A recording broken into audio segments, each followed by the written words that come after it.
It's Brian Preston, the Money Guy. Question from Gimme Bananas.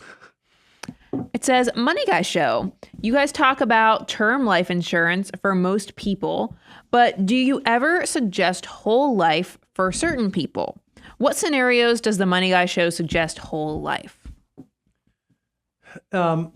Brian, I'm gonna leave the scenarios for you that we would suggest whole life. But let me tell you why we like term. So for those of you who aren't familiar, when you go to buy life insurance, you're essentially given two options. You can buy term insurance, which means I want to make sure that I've got this much death benefit for this amount of time, and I'm going to pay this much money. That's a term policy. There's another kind that says, hey, I don't know when I'm going to die, but I want to make sure that when I die, my life insurance pays out. That's called whole life insurance or permanent life insurance. And there's a bunch of different different kinds there within. The reason that we love recommending term insurance is that it provides the most bang for the buck. If you were to go look at $1 million term policy or a $100,000 term policy versus a $100,000 permanent or $1 million permanent policy, you're going to see that the costs are exponentially different. The permanent whole life insurance is going to be way more expensive than the term insurance. So for most people who have an insurable need on their lives, they tend to be earlier on in their accumulation phase. They tend to have people that are depending on them, whether it be a spouse or it be young kids or it be debt service that has to be taken care of. So the goal is to get that coverage in place at the lowest cost possible. Well, for most folks, term insurance satisfies that. I would say probably for the vast majority of folks, term insurance is the type of insurance that they need. But Gimme is asking a different question, Brian. Are there ever any scenarios where term life insurance is not the solution? There are times when a permanent policy would make sense for someone. The answer is in the title of these two different insurance products. One is called term, one is called permanent. Now, you asked about whole life. That's a version of permanent insurance. I'm not going to answer it specifically on whole life because I'm going to talk about the whole broad category of permanent insurance. When you say term, that implies that, hey, the need goes away. Mm-hmm. And that's exactly, if you're buying insurance to replace, if you prematurely die and an income replacement is needed, if you're saving for the future and you're a financial mutant, that need will have a term expiration on it that it will go away. And that's kind of how you're buying the insurance. I don't know if anybody's ever explained these basics, is that you're hoping that like when your kids are born 20 years in the future, you've saved enough or your assets have grown enough with the savings you already had when you bought it that you're self-insured now. Mm-hmm. You can afford it.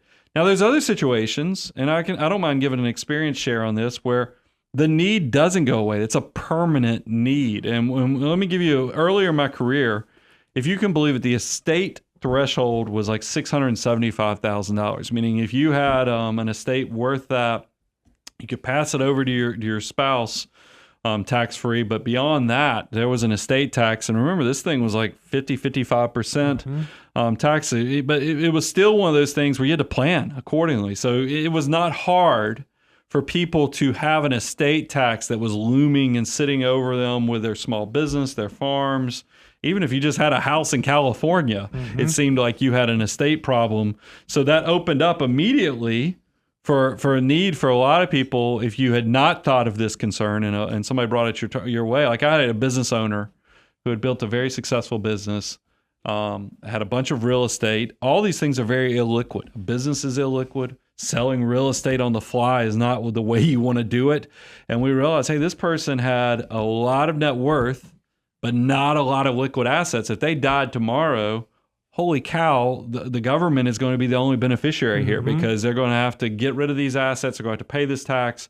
So what do you do when somebody who's got a permanent need, because you got to pay the taxes, but you don't have access to liquid? You go buy permanent insurance because and that's the way we structured this, or we looked at it at the time, was that if this person paid this premium per year, they were guaranteed to have coverage until the day they died. Matter of fact, I think it was even written into the policy that if they lived beyond a certain day, the insurance company had to give them all their money back. I mean, that was kind of that Methuselah, provision in there. So just in case we figure out something that lets us all live a gazillion years longer, a lot of old insurance policies had provisions where you get all your premiums back. So the client loved that.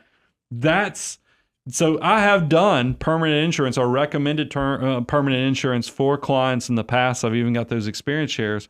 But for the vast majority, they just need a policy. I mean, and I don't mind being confessional and tell you, I have a lot of term. I have zero permanent on my life because everything I need, I think I can self-insure beyond a certain point. And it's reflected that. I'm not anti-insurance, but I just want people to know the facts. I do feel like a lot of people get sold products because they're highly profitable to the person selling them. That's why you need to know the why. Well, and it's built into the title. Term versus permanent. Just what do you need?